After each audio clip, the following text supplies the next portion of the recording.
मेरे चैनल पर आप सबका स्वागत है। जो हम 9th क्लास का फिजिक्स का सिलेबस कर रहे हैं, आज हम उसका नया चैप्टर स्टार्ट कर रहे हैं, चैप्टर 11। इससे पहले मैंने 3 फिजिक्स के चैप्टर आपको करा दिए हैं, चैप्टर 8, 9 और 10। वो तीनों आप देख सकते हैं। सारे इनटेक्स्ट क्वेश्चंस, एग्जांपल्स मैंने करवाए हैं। और एक बार जब ये चैप्टर और उसके बाद एक और चैप्टर आएगा फिजिक्स का, वो जब कंप्लीट हो जाएंगे तो मैं आपको इन सारे चैप्टर की एक्सरसाइज भी करवा दूंगा। तो आज देखिए क्या हमारा वर्क एंड एनर्जी। तो सबसे पहले हम पढ़ते हैं वर्क को। देखिए जो एक डेली लाइफ में वर्क डन कहते हैं कि हमने बहुत सारी पढ़ाई कर ली, बहुत सारा होमवर्क कर लिया, पेंटिंग बना ली। तो फिजिक्स के अंदर हमारा जो वर्क का जो नोटेशन है, वर्क का जो मीनिंग है, वो थोड़ा सा उससे क्या है, डिफरेंट है। हम जैसे मान लीजिए किसी दीवार को मुक्का मारकर हम उसको क्या कर रहे हैं, डिस्प्लेस करने की कोशिश कर रहे हैं, मूव कराने की कोशिश कर रहे हैं। लेकिन हमारे सारी जो एफर्ट है उनके बाद भी हम नहीं करा पा रहे हैं, जनरली हम नहीं करा पाएंगे तो हम थक जाए, हो सकता है हमें इंजरी हो जाए, लेकिन फिर भी फिजिक्स की लैंग्वेज में वो वर्क डन कितना रहेगा, 0। ऐसा एग्जांपल मान लीजिए जैसे कोई हेवी बॉक्स है, अलमीरा है, आप उसको शिफ्ट करने की, मूव कराने की, एक प्लेस से दूसरे प्लेस पर ले जाने की कोशिश कर रहे हैं। लेकिन यदि आप उसको शिफ्ट नहीं करा पाए तो कितना भी आप चाहे उसमें टायर्ड हो जाए, लेकिन वर्क डन कितना रहेगा, 0 रहेगा। ये मैं समझाऊंगा भी आपको फॉर्मूला हमारा फिजिक्स का, तो आपको समझ आ जाएगा। आप एक बॉक्स को लिए हुए खड़े हैं और चाहे आप 10 घंटे खड़े रहे, थक जाए, एकदम चूर हो जाए उस जो बॉक्स के जो वेट के कारण आप, लेकिन फिर भी फिजिक्स के अंदर वर्क डन 0 होगा। इवन आप एक प्लेन सरफेस के ऊपर चल रहे हैं और बॉक्स को आपने उठा रखा है और आप 1 किलोमीटर भी चल लिए, कितना भी चल लें, लेकिन यदि आप प्लेन सरफेस के ऊपर चल रहे हैं और आपने उसको लिफ्ट कर रखा है तो भी वर्क डन फिजिक्स के अंदर 0 होगा। तो अब हम देखते हैं कि हम यहाँ कैसे वर्क को डिफाइन करते हैं फिजिक्स के अंदर और कैसे हम इसको प्रोसीड करते हैं। तो देखिए, तो एक चीज मैं आपको बताऊं, देखिए आपको अच्छे से इसकी अंडरस्टैंडिंग बनाने के लिए एक ट्रिग्नोमेट्रिकल रेशियो की जरूरत पड़ेगी। ये क्या होते हैं, ये आप 10th क्लास में सीखेंगे। थोड़ा सा आप एक बार के लिए इनको याद कर लीजिए। मैं सिंपल फॉर्म भी बता दूंगा वर्क डन का। तो एक कोसाइन होता है, ये जो ट्रिग्नोमेट्रिकल रेशियो होते हैं 6 टाइप के होते हैं ये, लेकिन उनमें एक कोसाइन की जरूरत होगी और उसको हम कोस से लिखेंगे। तो को एंगल जो होता है थीटा से लिखते हैं, तो ये बनता है कोस थीटा। तो कुछ वैल्यूज आप याद कर लीजिए अभी के लिए कि कोस 0 हो एंगल तो वैल्यू 1 होती है, कोस ये 90 हो तो वैल्यू 0 होती है, और कोस 180 डिग्री हो तो वैल्यू -1 होती है। तो थोड़ा सा आप एक बार के लिए याद कर लीजिए, और सिंपलेस्ट इसका फॉर्मूला वो भी मैं आपको बता दूंगा। तो वर्क को कैसे डिफाइन किया जाता है, देखिए कि जो वर्क है उसको कैसे डिफाइन किया जाता है। वर्क इज डिफाइंड एज, इसको मैं क्या नोटेशन दे रहा हूं, W और क्या F S cos थीटा। तो क्या क्या देखिए, ये मान लीजिए एक बॉक्स है या कोई बच्चे का टॉय है, आप ये मान लीजिए, और बच्चा उसको ये, इससे क्या है, ये डोर है, इससे स्ट्रिंग बांध रखी है बच्चे के हाथ में। यहाँ तो बच्चा इधर इसको फोर्स लगा रहा है इधर, और इधर उसको क्या कर रहा है, वो डिस्प्लेस कर रहा है इस डायरेक्शन में। कोई भी आप सिंपल एग्जांपल लेकर आप समझा सकते हैं कि मान लीजिए ये फोर्स की डायरेक्शन है और ये डिस्प्लेसमेंट की डायरेक्शन है। इसको कोई इधर पुल कर रहा है इस तरह से, बच्चे ने मान लीजिए रस्सी से उसको पकड़ रखा और वो खींच रहा है, और थीटा दोनों के बीच है, दोनों कौन, फोर्स और डिस्प्लेसमेंट के बीच एंगल है। तो वर्क डन को इस तरह से डिफाइन किया जाता है, F S cos थीटा। तो आप यहां से देखिए, अब देखिए ये डेफिनेशन है, आप यहां से अब समझ पाएंगे। अब देखिए, देखो यहां से जो वर्क डन है 0 कब आएगा, no work is done if इन तीनों में से एक भी 0 हो गया तो वर्क डन कितना आएगा, 0 आएगा। एक से ज्यादा 0 हो गए तब तो 0 आने आना है, एक भी 0 हो गया, फोर्स 0 हो तो भी वर्क डन 0, S 0 हो तो भी वर्क डन 0, और जो कोस थीटा है वो 0 हो, यानी कि थीटा कितना हो, कब होता है 0, आप देखिए एक बार। ये मामूली से आपको एक बार समझना पड़ेगा क्योंकि आपने ट्रिग्नोमेट्रिकल रेशियो नहीं पढ़े हैं। फिर भी मैं आपको सिंपलेस्ट फॉर्मूला बता दूंगा जिसको हम उसी को आगे यूज करेंगे, लेकिन अभी प्रॉपर अंडरस्टैंडिंग बनाने के लिए ये जरूरी है थोड़ा सा समझना। तो ये मैंने आपको समझाया कि एक भी जीरो, जैसे फोर्स ही आपने नहीं लगाया तो एकदम क्लियर है कि यदि हम फोर्स ही नहीं लगा रहे हैं तो ऑब्जेक्ट को डिस्प्लेस करने वाला कोई है नहीं, तब तो कोई कंसेप्ट या कोई क्वेश्चन ही नहीं उठता वर्क होने का। तो फोर्स जीरो है तो वर्क डन जीरो है। अब देखिए, जैसे मैंने आपको वॉल वाला एग्जांपल दिया कि आप वॉल को मूव कराना चाहते हैं, इस दीवार को आप मूव कराना चाहते हैं किसी हेवी बॉक्स को, और मूव नहीं करा पाते हैं फोर्स लगाने के बावजूद, यानी डिस्प्लेसमेंट यदि जीरो है तो भले कितने भी आपने कोशिश की हो, वर्क डन हमेशा जीरो माना जाएगा। और तीसरी सिचुएशन सबसे खास क्या है, जैसे मैंने अभी आपको समझाया कि एक कोई कुली मान लीजिए वो एकदम प्लेटफॉर्म के ऊपर चल रहा है और प्लेटफॉर्म एकदम प्लेन है, तो यदि वो क्या कर रहा है, फोर्स भी लगा रहा है, उसने अपने जो आप ये मान लीजिए अपने हेड के ऊपर क्या कर रखा है, बॉक्स उठा रखा है, तो वो फोर्स भी लगा रहा है उसके ऊपर, उसको मूव भी करा रहा है, डिस्प्लेसमेंट भी है, लेकिन फिर भी वर्क डन जीरो माना जाएगा, क्योंकि वहां थीटा कितना है, जीरो है। क्यों? देखिए, आप ऐसा समझ लीजिए उसको, सिंपल सा हम देखें यहां से इस तरह से कि क्या कर रहा है। देखिए, ये इस तरह से उसने लिफ्ट कर रखा है यहाँ बॉक्स को, तो इधर चल रहा है मान लीजिए वो, तो क्या है, देखिए डिस्प्लेसमेंट इधर है, फोर्स किधर लगा रखा है उसने, ऊपर, तो फोर्स और डिस्प्लेसमेंट के बीच कितना एंगल है यहाँ पर, 90 डिग्री। वो इधर चल रहा है मान लीजिए, फोर्स अपवर्ड डायरेक्शन में, लिफ्टिंग फोर्स कह दीजिए इसको, तो भी वर्क डन कितना माना जाएगा, यहाँ जीरो माना जाएगा। तो अब आप हमेशा ध्यान रखिए कि फिजिक्स के अंदर जो वर्क डन है उसका मतलब, और डेली लाइफ के अंदर जो वर्क डन है उसका मतलब क्या होता है, डिफरेंट होता है। तो हम ये डिस्कशन में न जाकर जो 9th क्लास में हम पढ़ेंगे, हम क्या पढ़ेंगे, सिंपलेस्ट सिचुएशन पढ़ेंगे जब थीटा कितना हो, जीरो हो। If theta is equal to zero, तो कितना आएगा बताइए, देन बाय इक्वेशन 1, तो कितना आएगा बता दीजिए, थीटा जीरो, तो इक्वेशन 1 से जो W है वो W कितना आ जाएगा बता दीजिए आप यहां से, एफ एस कोस जीरो, और कोस जीरो की वैल्यू कितनी है, 1 है। तो हम इसी पर कंसंट्रेट करेंगे, यहीं से आप स्टार्ट कर सकते हैं, लेकिन थोड़ा अच्छी अंडरस्टैंडिंग बनाने के लिए मैंने आपको बताया। यानी आप क्या लिख सकते हैं यहां से कि जो वर्क डन है वो क्या है, work done force multiplied by displacement.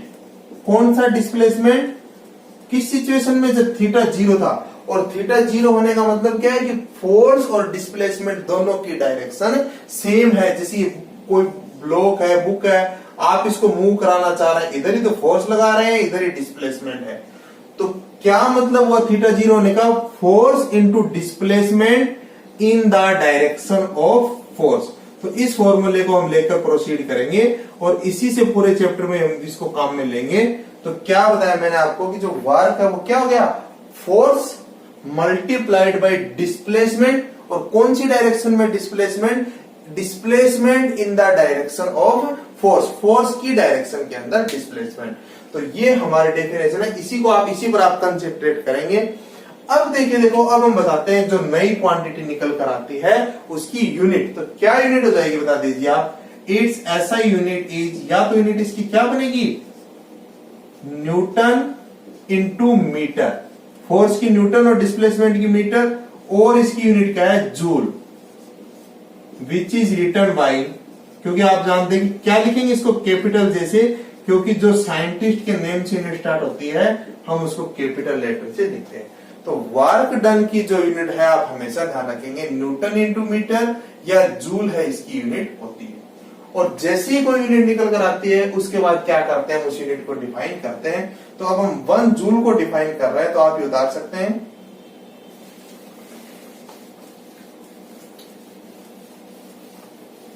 और नई हेडिंग क्या लिख देंगे, देखिए आप, definition of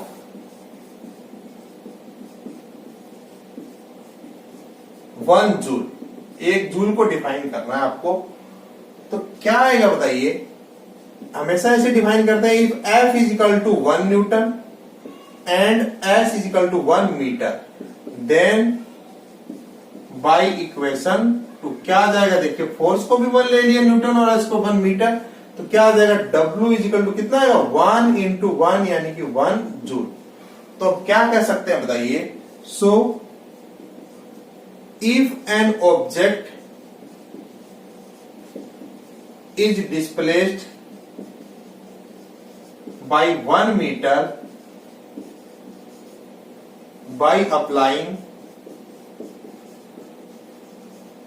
1 Newton force, then work done on object is said 1 joule. यानी क्या बताया, सिंपल सा, दोनों चीजें आपको इंक्लूड करनी है ना कि 1 न्यूटन फोर्स लगाकर हमने किसी ऑब्जेक्ट को कितना डिस्प्लेस किया, 1 मीटर। तो इसका मतलब हमने उसके ऊपर कितना वर्क किया है, 1 जूल। यानी an object is displaced by 1 metre by applying 1 newton force, then work done on object is said 1 joule. तो ये आप इसके अंदर ध्यान रखेंगे। एक साथ साथ एक चीज आप और ध्यान रखेंगे, देखिए कि जब भी ऐसी सिचुएशन होती है कि जब फोर्स और डिस्प्लेसमेंट एक दूसरे के, आप लिख देंगे इसके बाद, ये मैं मिटा रहा हूं, देखिए कि जब फोर्स और डिस्प्लेसमेंट एक दूसरे के अपोजिट होते हैं, व्हेन फोर्स, ऐसी कहां सिचुएशन होती है बताइए, force and displacement are opposite to each other, जब दोनों एक दूसरे के अपोजिट होते हैं, देन मैं समझाता हूं आपको कहां ऐसी सिचुएशन होती है। W इक्वल टू क्या लिया जाता है, -Fs। तो ये आप ध्यान रखें कहां होती है ऐसी सिचुएशन। देखिए जो भी अपोजिंग फोर्स है, रेजिस्टिव फोर्स है, अपोज करने वाले, जैसे फ्रिक्शन है, आप मान लीजिए इस बुक को किधर, ये मान लीजिए टेबल है और आप इस टेबल के ऊपर इस बुक को इधर मूव करा रहे हैं, राइट साइड के अंदर, आप उसको इधर डिस्प्लेस करना चाह रहे हैं, तो फ्रिक्शन कहां लगेगा, फ्रिक्शन का तो काम ही हमेशा अपोज करना होता है, तो वो इधर लगेगा। जब भी ऐसी सिचुएशन होती है, यानी फोर्स के और डिस्प्लेसमेंट के बीच कितना एंगल बनेगा बताइए, 180 डिग्री का। तो जब भी ऐसी सिचुएशन होती है, आप कहीं भी ब्रेक लगाते हैं, कोई व्हीकल के ऊपर, तो टायर के ऊपर जो फोर्स लगता है, रेजिस्टिव फोर्स, ऐसी कोई भी सिचुएशन होती है जब आपकी मोशन का, डिस्प्लेसमेंट का अपोज हो रहा होता है, विरोध हो रहा होता है, तो W हमेशा क्या आता है, नेगेटिव। ये कहां से आया, देखिए याद रखने था, तभी देखिए हमने अंडरस्टैंडिंग बनाने के लिए पढ़ा था Fs cos थीटा, क्योंकि ऐसी सिचुएशन के अंदर थीटा कितना हो जाता है, जैसे ये मान लीजिए डिस्प्लेसमेंट इधर है और फ्रिक्शन इधर लग रहा है, आप तो इधर फोर्स अप्लाई कर रहे हैं इसको मूव कराने के लिए, लेकिन फ्रिक्शन को हम डिस्बात कर रहे हैं, फ्रिक्शन का जो वर्क डन निकालना होगा, तो फ्रिक्शन तो इसका अपोज कर रहा है ना। तो एंगल कितना बनता है ऐसी सिचुएशन के अंदर, ऐसी सिचुएशन के अंदर एंगल है वो बनता है 180 डिग्री। और 180 डिग्री की वैल्यू कितनी होती है, cos 180 डिग्री की वैल्यू अभी जो मैंने लिखी थी कितनी होती है, इसकी वैल्यू -1। तो ये वहीं से आता है -Fs। समझ आया कैसे आया कि एंगल कितना बनेगा जब भी अपोज होगा, तो 180 डिग्री, और cos 180 डिग्री की वैल्यू -1 होती है। तो आया वहीं से, लेकिन अभी के लिए आप सीधा याद रखिए, ये सिचुएशन है, इसको कब काम में लेना है, जब फोर्स और डिस्प्लेसमेंट एक दूसरे के अपोजिट हो, यानी अपोज करने वाला कोई फोर्स हो, विरोध करने वाला मोशन का। और वरना आपको कौन सा फॉर्मूला काम में लेना है हमेशा, W equal to Fs, force into displacement in the direction of force. तो ये सिंपलेस्ट फॉर्मूला यूज करना है, कोस थीटा वाला एक बार के लिए आप कंसेप्ट समझिए ताकि आपको वो काम आएगा। तो अब मैं कुछ इससे रिलेटेड आपको इंटेस्ट क्वेश्चंस और एग्जांपल्स करा देता हूं ताकि आपको और अच्छे से इसकी अंडरस्टैंडिंग बन जाए। तो आप ये उतार लीजिए, कभी भी मैंने बताया आपको जो नोट करना हो आपको, तो आप वीडियो को पॉज करके आप नोट कर सकते हैं। तो अब देखिए, देखो इसके बाद हम क्या करते हैं, देखिए जो एग्जांपल निकालिए, सबसे पहले आप पेज नंबर 148 के ऊपर 11.1 एग्जांपल हम कौन सा कर रहे हैं, 11.1 क्या है, देखिए ए फोर्स ऑफ 5 न्यूटन, क्या गिवन है, देखिए कि जो फोर्स है कितना, 5 Newton is acting on an object. The object is displaced through 2 meter. Object is displaced through 2 meter in the direction of force. और डायग्राम भी बना रखा है, the force acts on object all through the displacement. इसने solve भी कर दिया है, लेकिन आप बता सकते हैं ऐसी सिचुएशन के अंदर वर्क डन कितना है बताइए, force into displacement 5 into 10, sorry 2, 5 into 2 कितना आ जाएगा, 10 जूल। यूनिट आप जरूर लगा देंगे, तो 5 इंटू 2 कितना हो जाएगा, 10 जूल। बहुत ही सिंपल सा एग्जांपल है। इसके बाद देखिए, देखो एग्जांपल 11.2। तो आप न्यूमेरिकल साथ साथ करेंगे तो कंसेप्ट भी आपको क्लियर होगा। क्या है देखिए 11.2, a porter lifts a luggage of 15 kilogram from the ground and puts it on his head 1.5 metre above the ground. क्या मास कितना गिवन है देखिए, कितना लगेज का जो मास है वो कितना दे रखा है 15 किलोग्राम। तो नीचे से उठाया और कहां रखा, अपने हेड के ऊपर, अपने सिर के ऊपर रखा, तो कितना उसमें डिस्प्लेसमेंट हुआ 1.5 मीटर का आपको दे रखा है। तो आपको डिस्प्लेसमेंट एस कितना दे रखा है 1.5 मीटर, मास उसका ये दे रखा है। Calculate the work done by him on the luggage, luggage के ऊपर कितना वर्क किया, तो वही एफ इंटू एस। लेकिन एफ कैसे निकलेगा, पहले इसमें एमजी से एफ निकालना पड़ेगा क्योंकि हमें एम गिवन है। तो किसी भी ऑब्जेक्ट को लिफ्ट करने के लिए हमें कितना फोर्स लगाना पड़ता है एमजी। क्यों, क्योंकि अर्थ उसके ऊपर एमजी ग्रेविटेशनल फोर्स लगा रही होती है, तो उसके अगेंस्ट उसको बैलेंस करने के लिए हमें उतना लगाना पड़ता है। तो एमजी कितना है बताइए, एम कितना है 15 और जी कितना है 10, तो कितना आ जाएगा 150 न्यूटन। यूनिट आप सही जरूर लिखते चले जब भी आप कोई भी न्यूमेरिकल करें। तो डब्ल्यू कितना आ जाएगा बता दीजिए, एफ इंटू एस, यानी 150 और एस कितना है 1.5। तो कितना आ जाएगा जब आप इसको मल्टीप्लाई करेंगे 225 जूल। तो एक जीरो आएगा वो पॉइंट में चला जाएगा, तो 225 जूल ही आ जाएगा। तो ये सिंपल सा दूसरा न्यूमेरिकल भी बहुत ही सिंपल है। अब देखिए, अब हम करते हैं इसके बाद इन टेक्स्ट क्वेश्चंस। तो आप ये उतार लीजिए।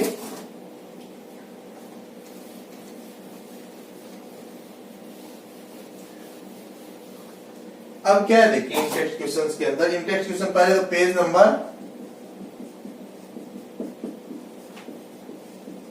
इसी पेज के हम करते हैं, पेज नंबर 148। क्या है देखिए इसके अंदर, ये ए फोर्स ऑफ, फर्स्ट है देखिए, ए फोर्स ऑफ 7 न्यूटन, कोई बिल्कुल उसी तरह से गिवन है, F equal to 7 newton acts on an object, the displacement is से कितना डिस्प्लेसमेंट दे रखा है 8 metre in the direction of force. तो क्या कर रहा है देखिए, let us take it that the force acts on object through the displacement, what is the work done on in this. मतलब फोर्स इतना लगता रहा है 7 न्यूटन जब तक वो डिस्प्लेस हुआ, और डिस्प्लेसमेंट इतना है, तो वर्क डन आपको निकालना है। वही सिंपल सा मैंने बताया आपको, कोस थीटा वाला मैंने समझाने के लिए कंसेप्ट यूज किया था, हमेशा इसी को काम में लेना आपको 9th क्लास में। तो 7 इंटू 8 सिंपल सा कितना आ जाएगा 56 जूल। तो एक ही एग्जांपल है इस पेज के ऊपर, और वो आ जाएगा आपका 56 जूल। अब देखिए, देखो अब हम जो इन टेक्स्ट क्वेश्चन से करते हैं इससे आगे वाले पेज पर, ताकि आपका एकदम हर तरह से एक कंसेप्ट क्लियर हो जाएगा वर्क का। और नेक्स्ट वीडियो में हम एनर्जी पढ़ेंगे हम। तो क्या आएगा देखिए, अब पेज नंबर 149 हम मैंने कर दिया। तो पहला क्या कर रहा है देखिए, when do we say that work is done, work कब किया जाएगा बताइए।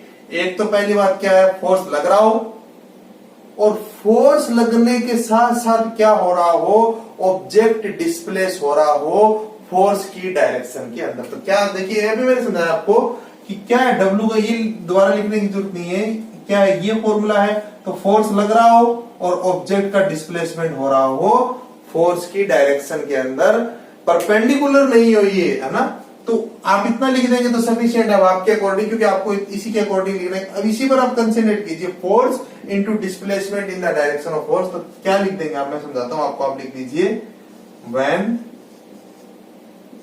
ऑब्जेक्ट इज डिस्प्लेस्ड, इसको अब लिखने की जरूरत नहीं है, object is displaced in the direction of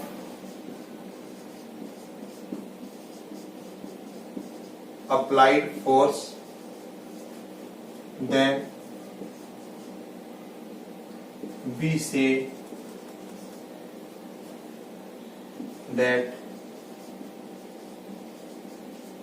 work is done. For work to be done,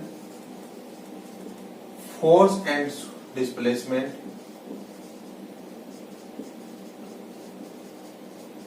should not be